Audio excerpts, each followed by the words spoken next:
Let me advance the slide, then I'll do a little introduction.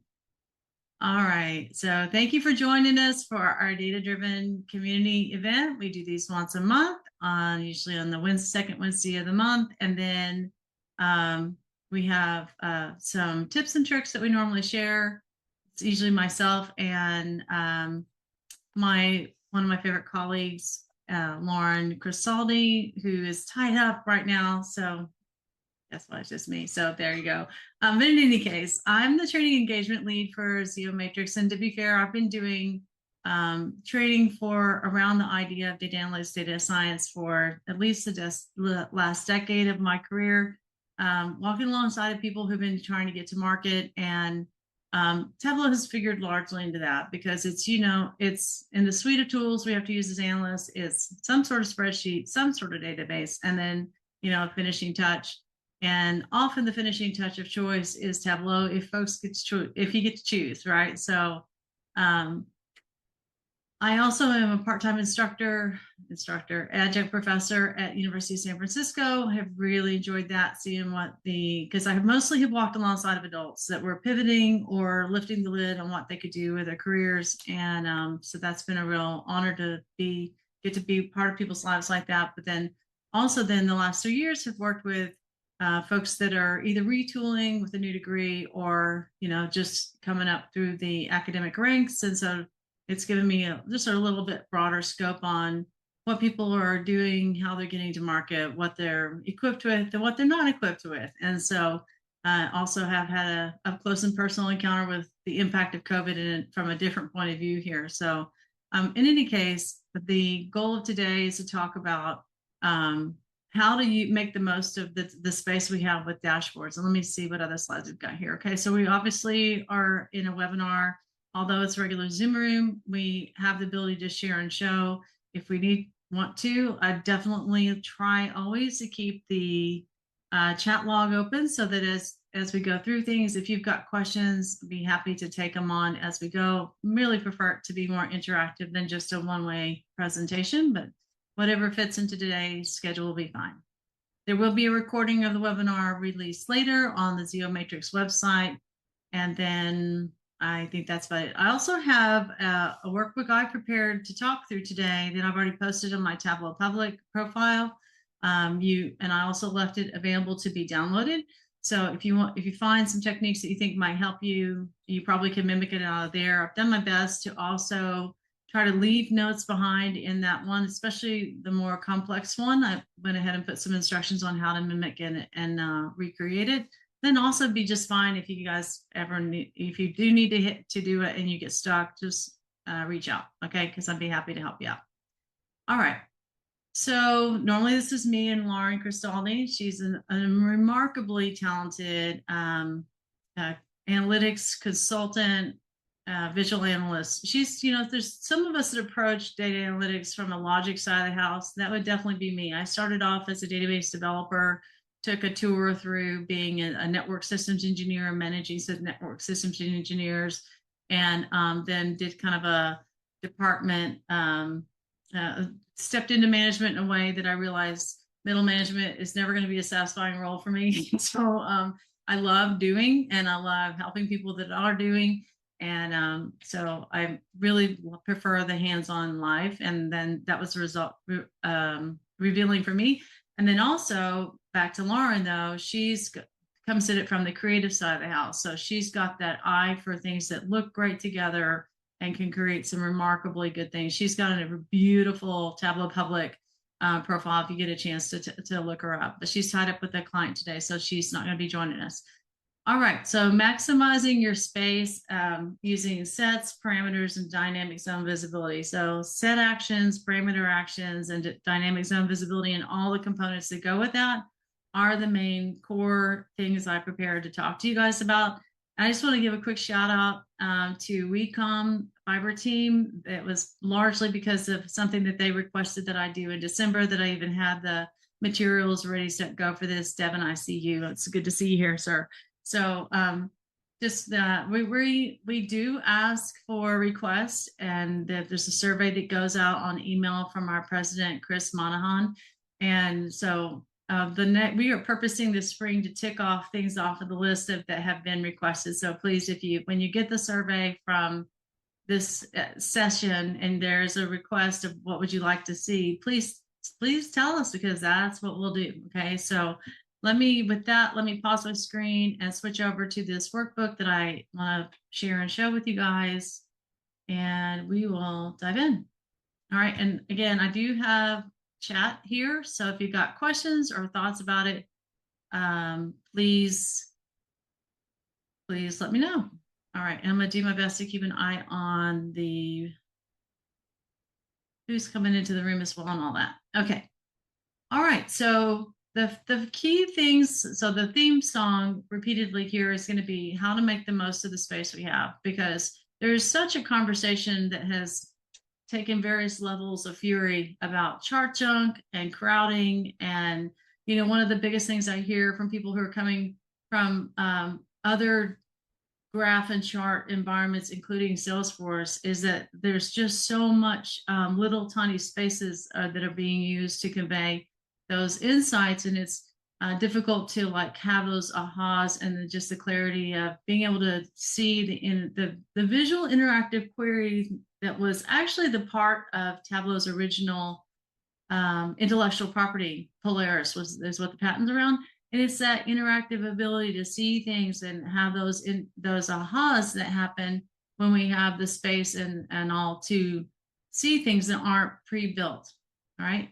And so that takes us to the first thing that I'm going to just show you. And of course that this is not meant to be a fancy anything, except for that the idea here is when we have things set up correctly inside of a Tableau dashboard, we should be able to have, and my map is not releasing. Most of the time it'll zoom in here, but in any case, being able to see exactly why is California doing so well? Okay, well then our customers are mostly having profitable things happen here. And then if I'm trying to look at my outliers, seeing where is this customer making those purchases that are successful. This one down here where I've got some real negative, profit problems with this fake data that we're using here, right?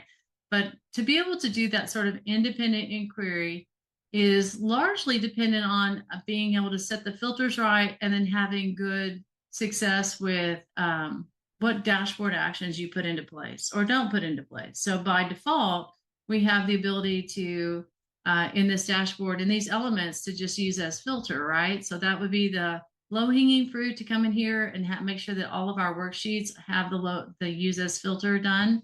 And that's going to trigger for us the default on this particular sheet, these default filters, right? But that's just the beginning of the story, because on each one of these, we could do more with it should there be a call for that. And that's what a lot of these other ones that I'm going to show you today are going to be doing, is doing more with that. So moving on here, then my next choice here would be what I would like to call I've seen this on quite a few production dashboards lately, where we have the ability to choose between the dimension we want to show and maybe the measure we want to show. So this also has to fit in your data scheme, right? So we happen to have in this data set, this is Superstore that I'm using as an example today. So this one has the 4 big regions that are selling regions. This is a unified story around sales of some sort, right? So there happens to be underneath these 4 regions, there happens to be 3 categories or types that I can select between. And there's a different story that emerges with each one of those selections. So I can choose, each one of them falls within a category. Each one has a segment that they sell to. Each one has a shipping mode that the choices that were made, right?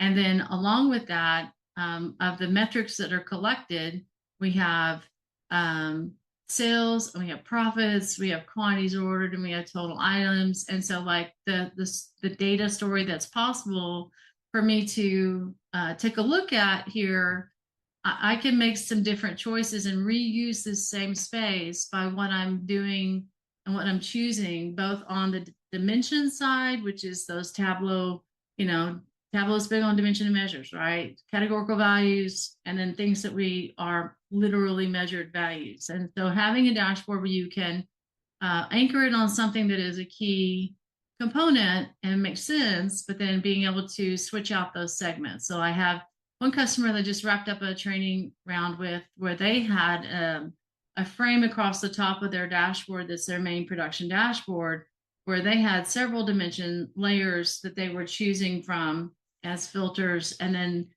several metrics that they were choosing on the other side. So just know that it is possible, and this is a parameter action that's happening here. So let's take a quick peek behind the scenes on that, because on this particular dashboard, it's just a single dashboard, a single worksheet that has two different parameters, but these parameters are designed to give that flexibility. So there's two parts to this. The first part is to create a parameter that is based on the dimension, or it's going to have this list. So anything that's giving a list. And we have the value side is what's going to connect to the background of the formula that's going to make it show the right thing. And then this side is what's going to display in this device. So parameters essentially are us creating a device to share and show things. And then it's tied back into the worksheet with a secondary element, commonly and usually a calculated field. But sometimes it can be tied into the filtering dialog as well, which is a relatively new thing. So the partnership between these two makes it possible. And so we've got this one that is presenting the labels for the dimension, and then this other one that is the same flavor parameter, but it's just a list of items here. And one of the things that can be super helpful for you to make it a little bit simpler to use, thank you, David, is that better?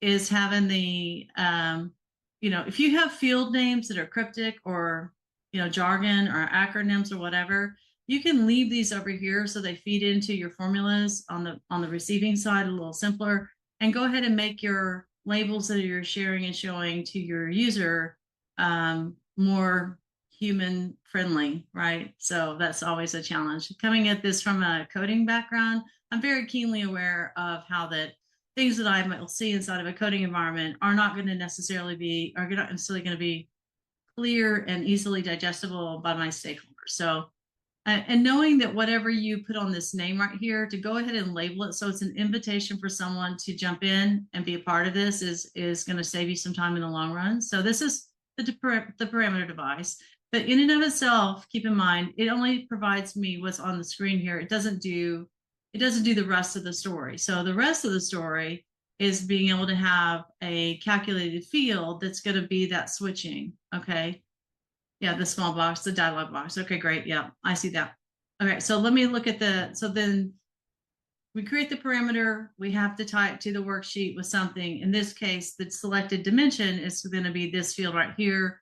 And, I'm going to do a quick look at the inside of that one. And either it's hiding or it's not popped up yet. Probably on another of my screens. All right, let's look at the other one then. This is going to be a calculated field, and it's probably piled up behind here. Let's see where I got it. No, it's just not showing. But anyhow, this is going to be more of a case statement or if then else. It's going to be selecting through there. I literally don't know what happened to it. It should be in the background. In any case, all right, so that's the complement to make it so that it's switching these out. So let me go back to, that is super weird. I'm not sure why that didn't show. Okay, so we're going to keep moving for the sake of time and to honor everybody being here. All right, so the parameter to show would be our level 2. First filtering, level 2 is going to be over here. And then another way for us to kind of maximize the space and the conversation that could be had here is what is called proportional brushing. And it's to show the proportion that is represented by whatever it is we select. And so let me describe what I have here. This is actually a worksheet that I just am using for buttons. I have a parameter up here at the top in the margin that I'm using only for audit. In production, I would take this away, but it was just for audit. Then I have 2 worksheets up on this dashboard. The first one is my sales by region, and the second one is the sales by category, okay? And then my goal here was to be able to share and show what is the proportion that is represented by each of these 4 regions, right? So if I click on central, I'm clicking on the button, which is actually just a circle with a label on it. But it could be all kinds of clever stuff, right? But this is a worksheet that has this item on here. And then as I select these different ones, you'll notice a couple things that have been done here. One is that I'm using a quick table calculation to do a percent of total table across for this worksheet down here, so that I can see the percent of each one of their contribution to the big picture. Okay, so I did this on a less complex method without the dashboard actions to share and show the advantage that quick table calculations can be for percent of total in a class I was teaching yesterday. It is just a really useful kind of conversation. Now, notice the impact of having both the dollar volume up here at the top. So I see that West has contributed this much money, but then here's the breakout. And down here is though it's given by percentages. Maybe that's the best way to do it, maybe not. But the idea to show the contribution to the whole of this member or this component, whatever, it could be a product component, it could be a Salesforce possibility. This one is the Salesforce of the Western team. You know, what did the Western team do here, right? All right, and let's see. I have a question or comment. Okay, yeah. Thank you. I appreciate that. That's helpful. So let me show you the other thing I want to point out, which is just this is a finishing touch that I recently learned from Andy Kriebel. I've been a part of his mentorship group this year. Super fun. And but notice how that when I select this, I'm actually overcoming some of the default behavior from Tableau to keep it from deselecting the other elements, right? That's one of those things that is kind of leaves you, yeah, it's understandable, but it's also a little frustrating because it's like, wow, that kind of like diminishes what's being shared and shown here. Now notice I deselected everything. So now none of it is highlighted, right? Okay, so I'm going to go back to this worksheet for just a minute to show you that, because while it's a small thing, it's kind of a polished thing to keep things from being distracted. Interestingly enough, I was at a seminar with some people in Dallas that work in education and have a lot of Tableau going on in the beginning of September. And this idea also came up there. So that's part of the reason I'm emphasizing it is I would like to be able to select these without the others being de-highlighted, right? It's like, it's cool that the Tableau's default behavior is to bring attention to the thing you've selected. However, if you're in a circumstance like this for proportional brushing, we want to be able to also, you know, have everything remain, right? So what we can do is I have a field here that I created called de-highlight, all right? And there's two key ways to do this. I have a different method implemented in dynamic zone visibility I'll show you at the end. So this one right here, my pop-ups are not finding. Okay, well, this actually just contains the word all. And I'm not sure what's happening to my pop-ups, but that's a mystery for another time, I guess. We're going to look at the worksheet action is where I've implemented this one. And looking at what is happening on this sheet, because inside of this, I've created a highlight. Now, keep in mind with these actions, lots of different kinds of dashboard or worksheet actions you can use. And this one is a highlight type that I've selected. And instead of selecting it again, I'm going to just edit this one so you can see the content. So you decide where the source sheet is, what's the target sheet. I just wanted to run on this one sheet because I just didn't want the other circles to go away when I was selecting the one.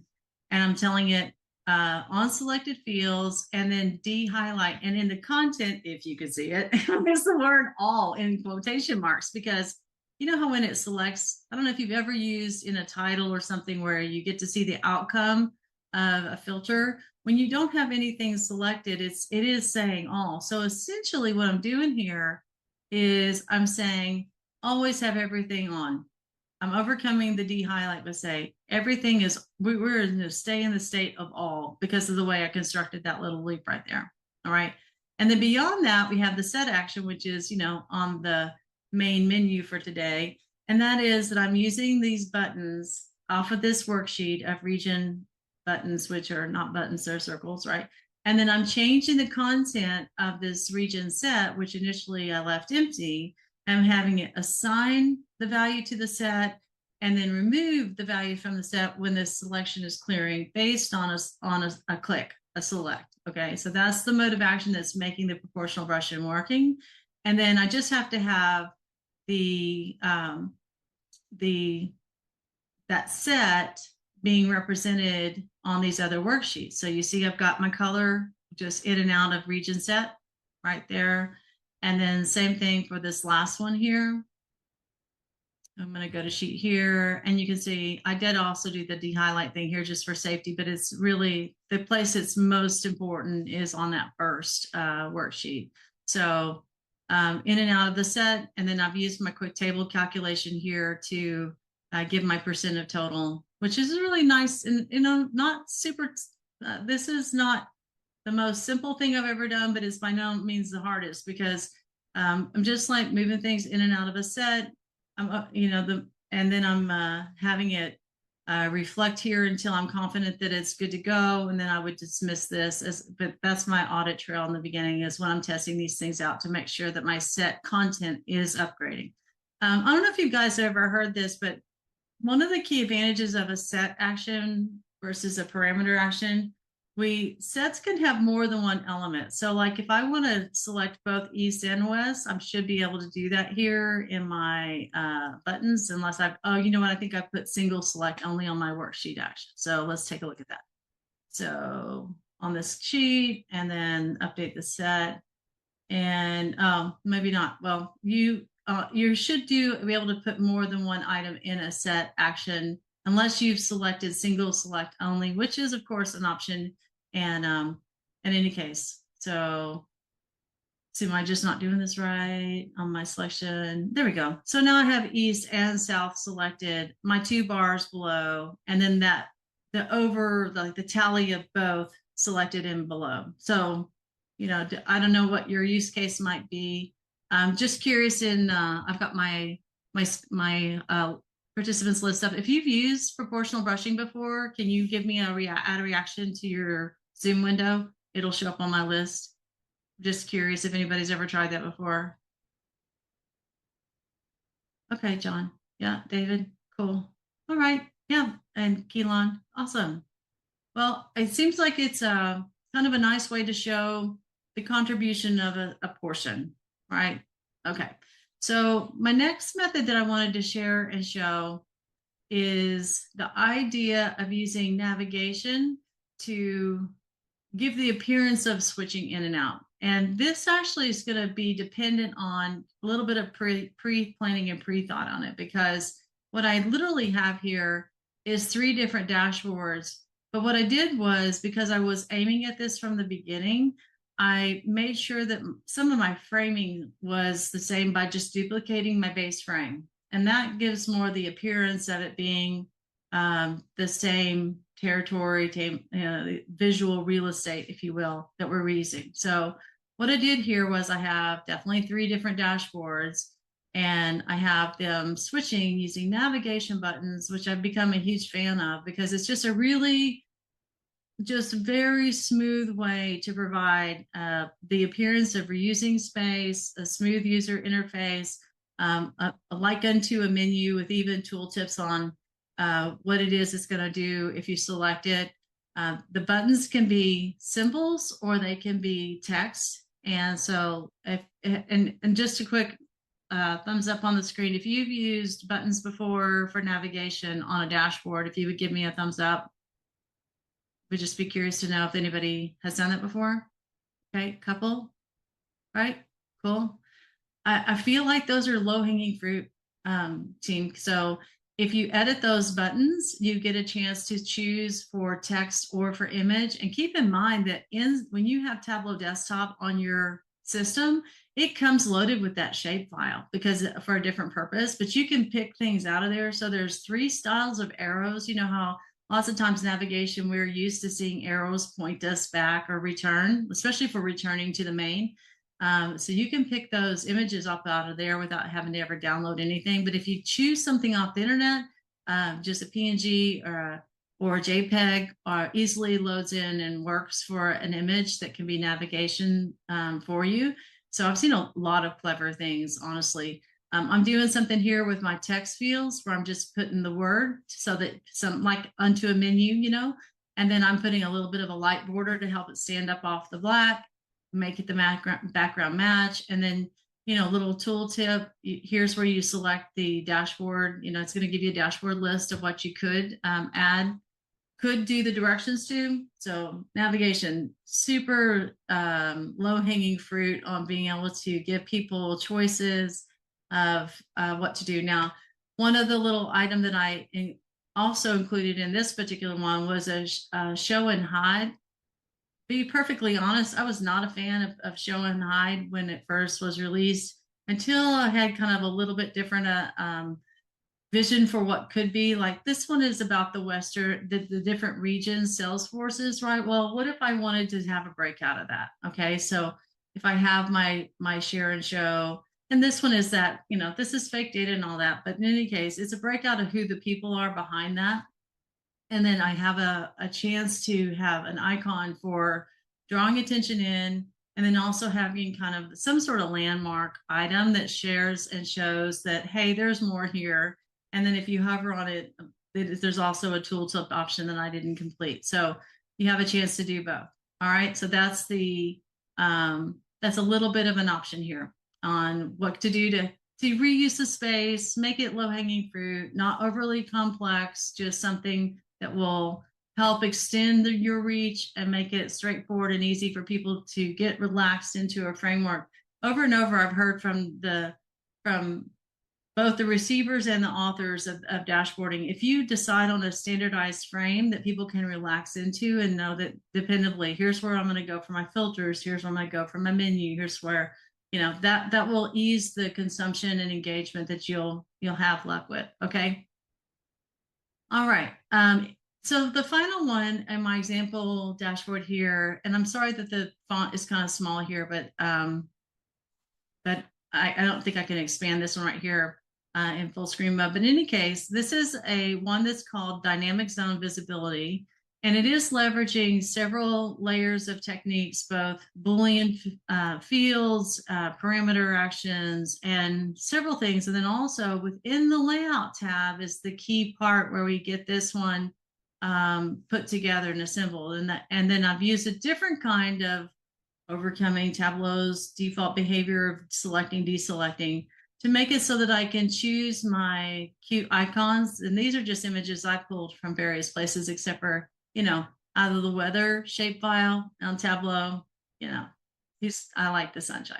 So in any case, but these sort of things make it so that I didn't want them to diminish. And in fact, I have a recording to share with you guys of this being constructed. And because I'm going to point out the components, but it would take way too much time to do all the individual components. So I recorded it, and it's just a few minutes long because I speeded it up a little bit and give you a chance to see the behind the scenes of all the components. And I also, in this same workbook then, that's again on my Tableau public profile, you're welcome to download it and use it. This just uses Superstore for it. This tells you like a checklist of how to get all the components done, including the final step. That is the way to get it to not diminish or de-highlight. I want it to stay steady as we select the buttons, because we're making it appear as it's more. So this dashboard, if I was to unhide all these sheets, you'll see it's actually quite a few sheets. So first of all, I had to build this was actually my last thing to build. The first things I did was I built the individual charts, and you would do something more complex, I'm sure, something more relevant to your data, your business, etc. Okay, so I got my charts in place of what I wanted to put in reuse in that same space. The next thing I did was I created some dummy variables, and these are literally just you tap into here, and I've detailed this right here.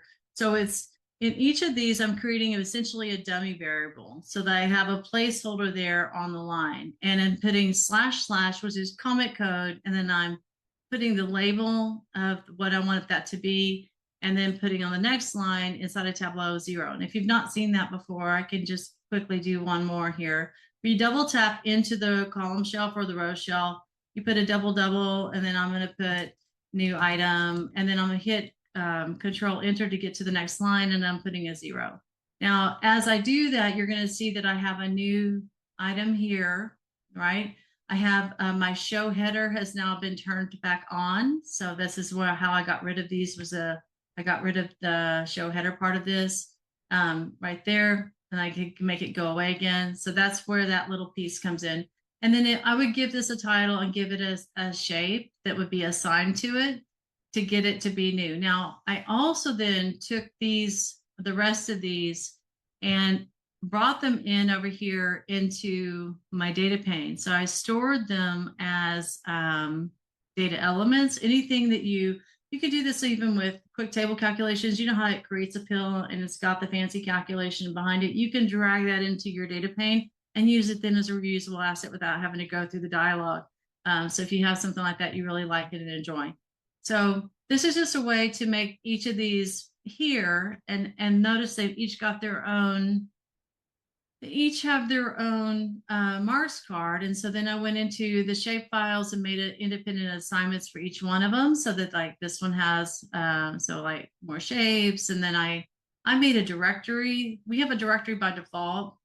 Pretty sure it's by default as KPIs. And over time, I've just added to mine. So I have some other little icons to choose from when I want to do something like this. So you come through each one of these. So you create the dummy variable. You get the spot on the chart that you can work with. Then you make a mark type change from automatic to shape. And then you're going to make the independent assignments to each one of them.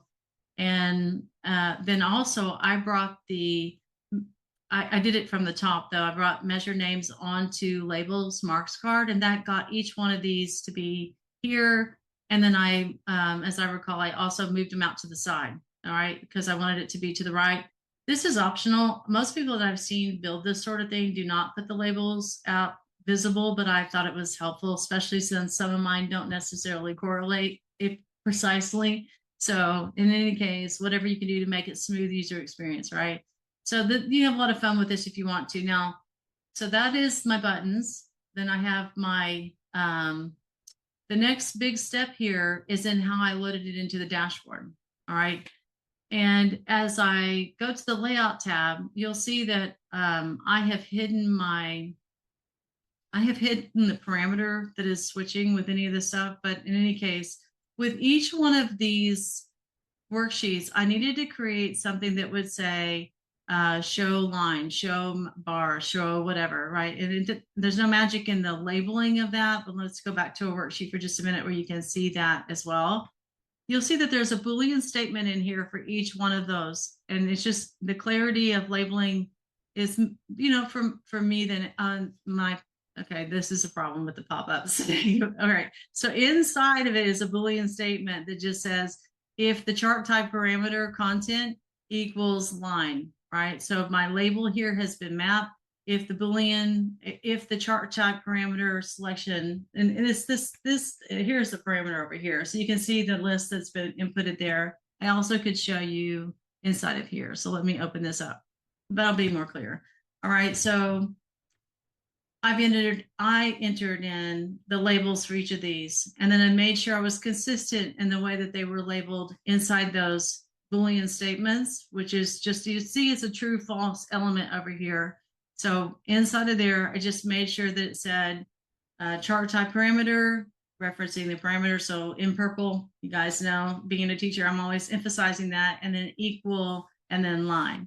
And so I have that just as a confirmation. So we're making a Boolean statement there to tie into. All right. So then back to the dashboard, we open up a container here. That's an essential part of this, by the way. So we're loading them all the visits that you want to switch in and out in a container. All right. And then you go to your layout tab, and for that container, you drag in all of them. And in the little video I recorded that I'll share and show in a minute, they all, like, I'm lining them all up in this vertical container. And then for each one, I come in and I say, control the visibility value so that when show line is true, that it shows this. And then as you make those settings, they'll all disappear except for whatever your current setting for your parameter is. And let me see if I can just bring the parameter back on screen here. Yeah, I can. Okay, so let me float it so it's not eating up space. and get rid of this extra space. Okay, so if it was something else over here, then it would change because of the control visibility that's been assigned to this biz. So there's a sequence here, right? And lots of little parts, thus me having documented them in these steps. The final component is to make sure that the dashboard actions support all this, right? So on this dashboard, we have a parameter action. Remember, we got all these different types of actions. We're going to use a change parameter content, and that's where we're going to tell it to use the buttons. So use my worksheet that I've identified as buttons, and whenever it's selected there, then update this parameter choice. And then this is where one of the few uses of measure names becomes super helpful here, because we put this, and it's available as a choice here because of what's already been done in the worksheet. So based on the name of the measure that was selected, then it's going to make the switch. So this is a really smooth implementation here, and you just need to make sure it's select and keeping the current value, and then we have this now. So we have that one as making these main. So this is the main story here of how this happens. Is we have a parameter that is containing the chart type parameters and the switching that it provides us the opportunity to do. Then we're tying into Boolean statements that are calculated field. You know, normally we have a parameter and then we have something that ties it back to the viz. This is going to be our Boolean statements in this case, one per viz. Then we come in here, we layer them into a single container. And then as we layer them, we tie them into these Boolean statements of show bar, show line. Then we come into the dashboard action. We tie it all together with updating the content of our parameter based on this selection here. Whatever's being selected on the buttons worksheet is going to change the content. We're using measure names to make it complete, because we've got multiples there. And we're not just we are pointing to one, but we're pointing to multiples that are referenced and to individual elements beyond that. That's a little bit of a diversion from what we normally do with parameters, right? So that finishes how the dynamic zone visibility will work for you. Now, the final step here that I'm using to overcome the deselection, which may be more of a nitpick, it's really not core to it working or not working, but I'm going to show it to you as a finishing touch.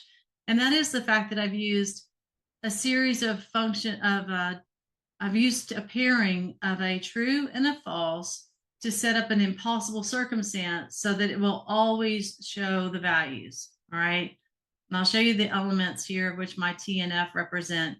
But on the buttons worksheet, I've told it when selecting to show all values and using these selected fields of true and false to always make it show the values. I don't want it to deselect my icons because they're supposed to be being buttons, and to do their job, they need to not get deselected. So back over in that particular worksheet, I put my false on here. Now, this is a calculated field that, since my pop-ups are not popping up, you're not going to be able to see it, but it literally looks like this, where I've created a calculated field and now the pop-up is gone. Okay, I have something wrong with my display. In any case, so my calculated fields are probably gathering up on some other virtual display somewhere. It just literally will say true. So my T that was representing the function of true, my F is representing the function of that. And then back over in my dashboard action, and then I drag the false one onto detail. Okay, so it's a member and it's present. And so Tableau will see that. And then back over here in my dashboard action, looking at the actions here on this sheet, it knows that I've said that when the buttons from that button worksheet, I want you to continue to show all values when there's a selection, because when false is present with true. And by creating that impossible circumstance, it never does anything other than show all values. So, and that took a while for me to get my mind wrapped around. In fact, I had a conversation even 2 weeks ago with my mentor, who is Andy Kriebel. He's like, had office hours and I was like, help me understand this one more time, because I knew that explaining it was going to be challenging if I didn't have my own mind around it. So, all right, let me see what questions we might have. And just want to invite you to, if you're interested in trying to mimic these, I would recommend that you download the workbook. Let's see. So I have a question about, can speak to recommendations on how to navigate layout issues. We have this on the and you want to add new objects in the same container. Okay. Oh, interesting. Well, so you're saying like if we had another worksheet, we wanted to add it in, David, that sometimes it gives you a hard time on being able to add an additional element. Is that what you're saying? So that would be kind of, yeah, that, I can't say that I personally, so the thing I have trouble with is, maybe this is what you mean. The containers, once I load them, sometimes when I try to do different or more, or even when I'm trying to load, especially since I was trying to put, what is this, 6 of these guys in here, I had to reload it a couple times to get it to sit all together. Is that what you mean? Where they'll leak out into other, they won't necessarily be all in the same container? It's not the container thing. Oh, yeah. Okay. All right. Well, I'm a little bit intimidated to try it live in front of everybody, but that's what I'm tempted to do here. So, yeah. And have you navigated some sort of boundary in terms of like after X number of items, it kind of goes wonky? No, no. Can you come on off mute and just say what your experience with this has been? Yeah, so it's just some abnormally and hassling behavior. So you have your container there with your DZV objects in it. If you wanted to add something else into that container while the DZV is enabled for all of those objects in that Yeah. container, I often find it won't let you. It just gives you the circle with the line across it and says you can't drop this here, even though you would normally be able to drop it, and it highlights that it's going to drop it in that container. Okay. The only way to drop anything into that container is to disable all of the DZV on those objects, then drop it in there, then re-enable the DZV on all those objects. You can try it right now. Okay. Try putting Ooh. like another object like a, I don't know. I can't tell you I've tested it extensively, like it's for Mm-hmm. every type of object, but if you try to drop like a text object into that container, or maybe another worksheet, another sheet into that container, um, that already has the DZV objects in it, it won't let you. Yeah. Yeah. Okay. Um, I think I'm kind of at a disadvantage because I can't get my create calculated fields to show. Let me see if I can just pause my share for just a minute, see if I can figure out where my pop-ups are going. Because you know how when I'm doing a create calculated field, if I can't do a create calculated field, I can't do another one of these true false statements.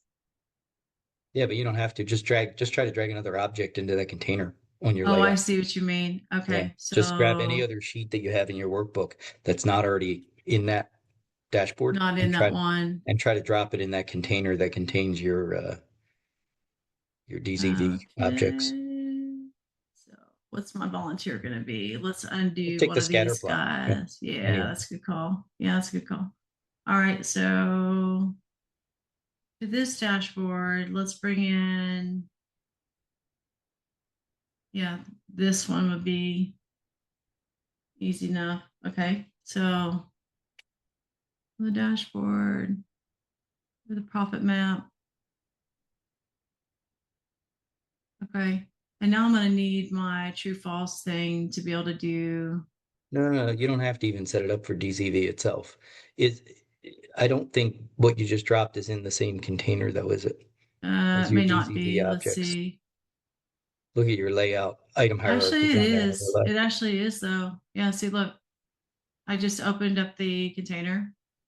I mean, Hmm. I may have gotten lucky to be fair, because I like have had a mixture of experiences with this, right?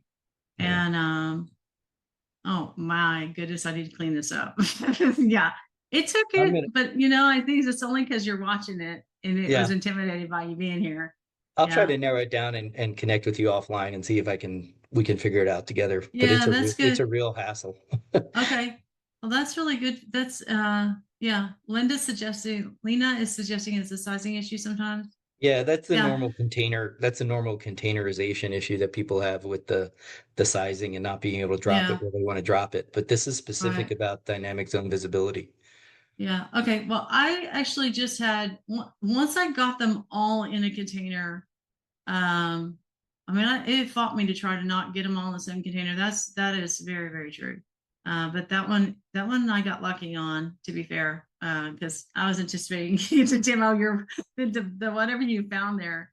So yeah, and if you find a pattern or a circumstance, I'd be really happy to hear about that because that's I wonder if there's a bug there. You know, something that's what comes instantly to mind for me. Yeah. It's so I'll for connect with you context. offline. That'd be great. Just for context, dynamic zone visibility is not brand new, but as things have progressing, they're packing lots in here as we go. And, I've been, so let me back up for a minute. This last year, since May, I've been involved in the Tableau Next beta and then also been watching what's happening with the release cycles for Tableau Pulse, which they're on a bi-weekly release cycle right now. I've been really pleasantly surprised that they're really responsive to bugs most of the time. So if you can get your arms around something that is frustrating or a blocker or whatever, I would just really encourage you to do your best to articulate that back to them and and then also like with the betas, well, the feedback we were given was being received by engineers that would write us back and say stuff. So like, I don't know. I guess my personal opinion is this is not a new product. We're here since 2003. And the fact that they're still responsive on some of that is really encouraging to me. So maybe I'm a little bit of a cynic as well.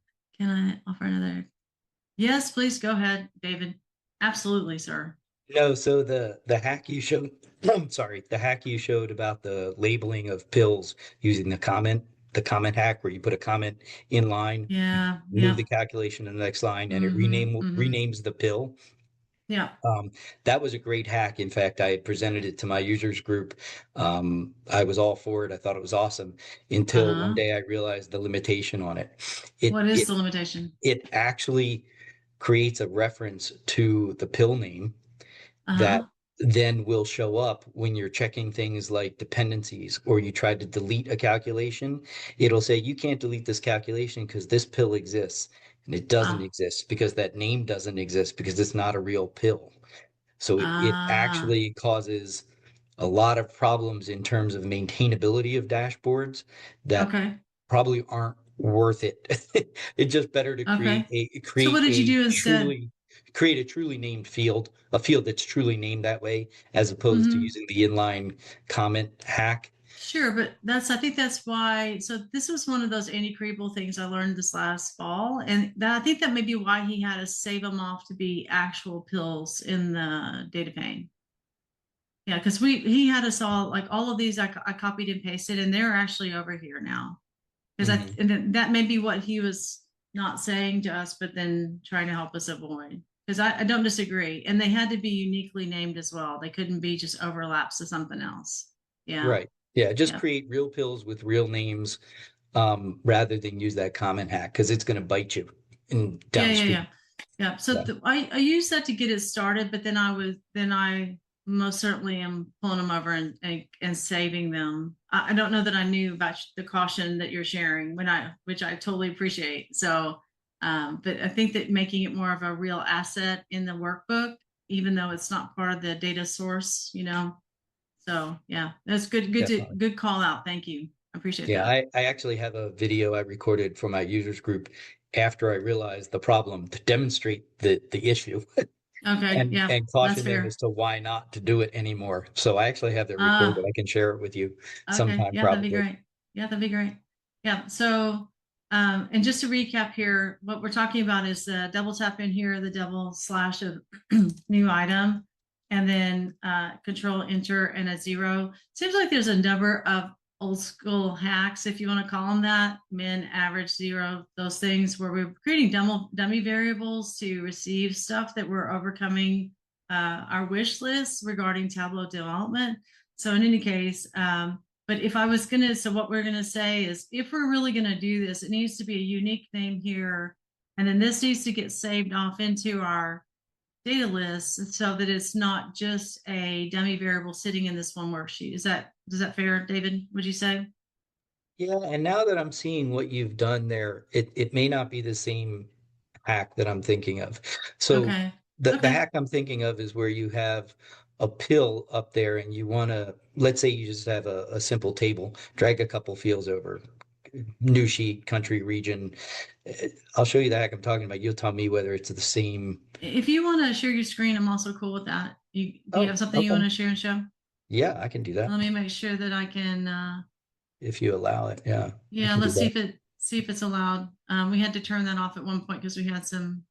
I remember. I remember it. I I I will have never told that forget.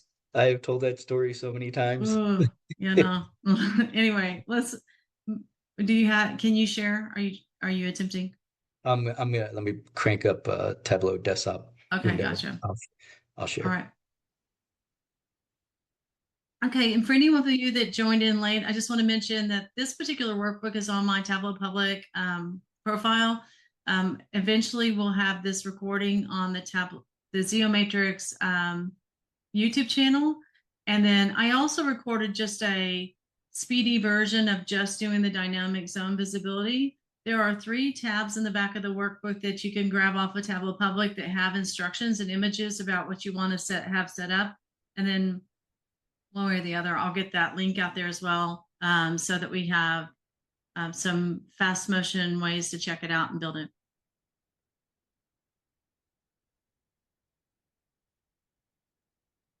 I'm gonna drop a couple of things. This is the hack Sure. this is the hack I was referring to. Okay. Maybe not the same thing that you were showing.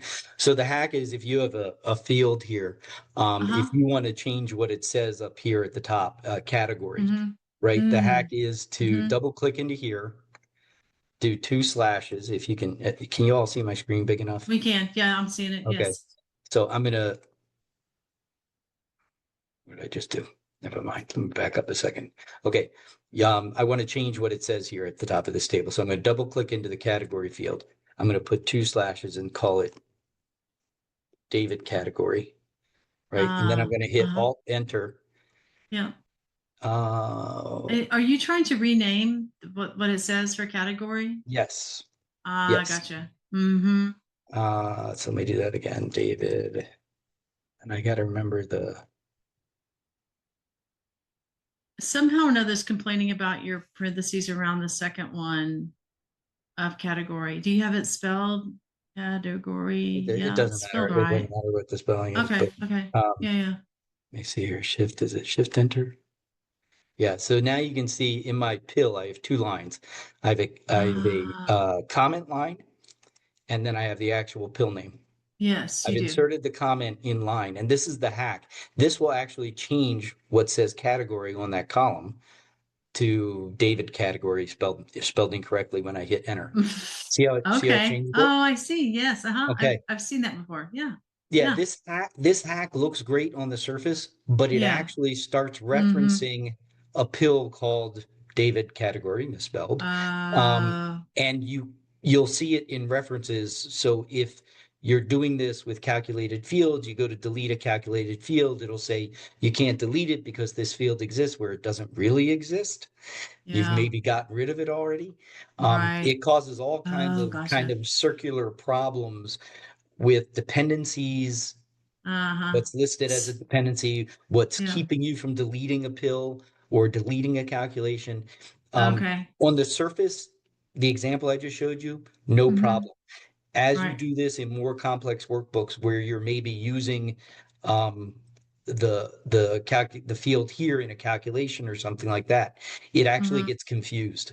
Yeah. Tableau gets So it confused. sounds to me like it's getting stuck in the metadata somewhere where it's Yep, not getting cleaned out when you delete it as well. exactly, And I think exactly. a lot of us have used this labeling technique to overcome fields that are just either improperly labeled or labeled in a way that's not helpful, when we're trying to recharacterize it for people who are coming in behind us. So Yeah, yeah, yeah. So that's good.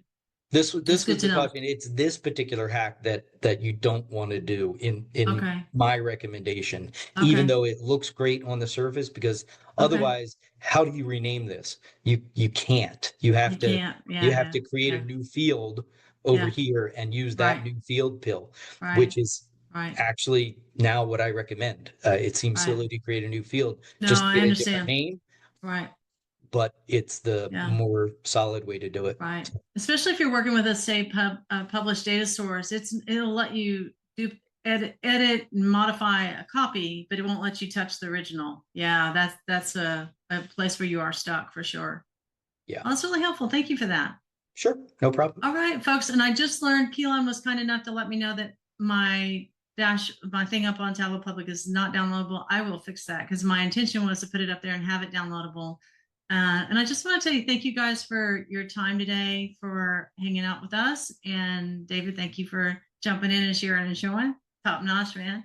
Extra props and good to see everybody. And the recording will be available in a period of time, hopefully not too long. And then I will make sure that maybe with the follow-up email that I think they send a follow-up email to all of you because I did prepare and I had expected it to be ready today.